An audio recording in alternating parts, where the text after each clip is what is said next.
Even আমি একদিন আজমপুর থেকে, আমার বাসা হচ্ছে টঙ্গীতে, টঙ্গী কলেজ গেট থাকি আমি। তো যেহেতু মেন রোডে চলাচলের কোনো ব্যবস্থা ছিল না, তো ভিতর দিয়ে যাওয়ার পর যে আজমপুর থেকে রিক্সায় যাচ্ছিলাম 11 নম্বর সেক্টরের ভিতর দিয়ে। তো 11 নম্বর সেক্টরের যে পার্কটা আছে, পার্কের সামনে একটা আমি রিক্সা দিয়ে যাচ্ছি, ওই পাশ থেকে স্টুডেন্টরা আসতেছিল। তো স্টুডেন্টদেরকে দেখেই আওয়ামী লীগের যে ছাত্র নেতারা ছিল,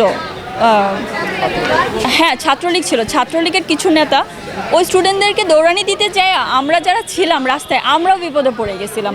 আমরা রাস্তা দিয়ে যাচ্ছি, রিক্সা টিক্সা ছেড়ে ওখানে যে বাসাগুলো ছিল, বাসার ভিতরে হচ্ছে আমাদেরকে আশ্রয় নিতে হয়েছিল। বাট দেয়ার টাইম হচ্ছে বাসার ভিতরে গিয়েও আমাদেরকে ঢুকতে দিচ্ছিল না।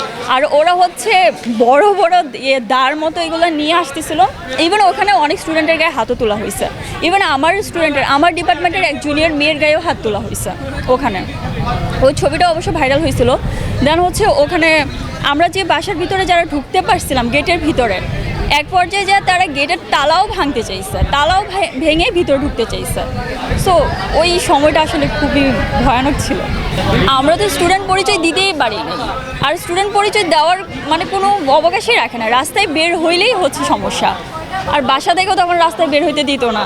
আমরাও বের হইতে অনেক সংগ্রাম করতে হয়েছে, বের হয়ে তারপরে তো আসতে হয়েছে, আমাদেরকে করতে হয়েছে কাজ।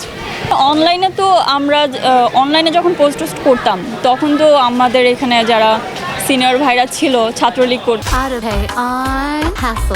Sign up for Patape. Patape, your universe, your way. তো ওরা অনেক রকমের মেসেজ দিত, এই ধরনের ব্যাপার আর কি ফেস করতে হয়েছে।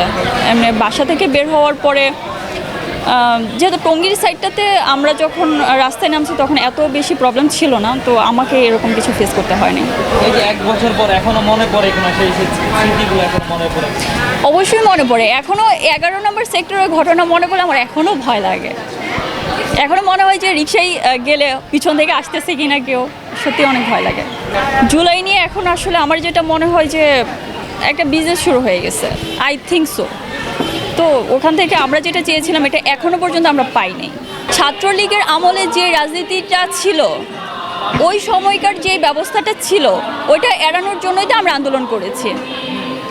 তো এই মুহূর্তে আইসাও আমরা দেখতেছি যে ওরা ওই ধরনের বিকৃত মাইন্ডের রাজনীতিতে যুক্ত হয়ে যাচ্ছে।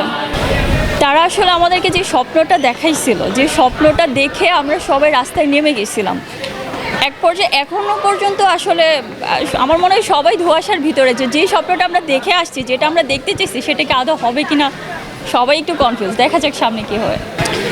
আসলে এই ওরা যে চিকিৎসা পাচ্ছে না, এটা আসলে কতটা যুক্তিযুক্ত এটা তো আমি বলতে পারছি না। বাট যারা ফেস করতেছে, আমার মনে হয় যে তাদের বিষয়গুলো সামনে আনা উচিত, সবার সামনে নিয়ে আসা উচিত। তাহলে হয়তো বা তারাও দেখলো, এটা নিয়ে কাজ করা শুরু করলো, ভালো কিছু হবে।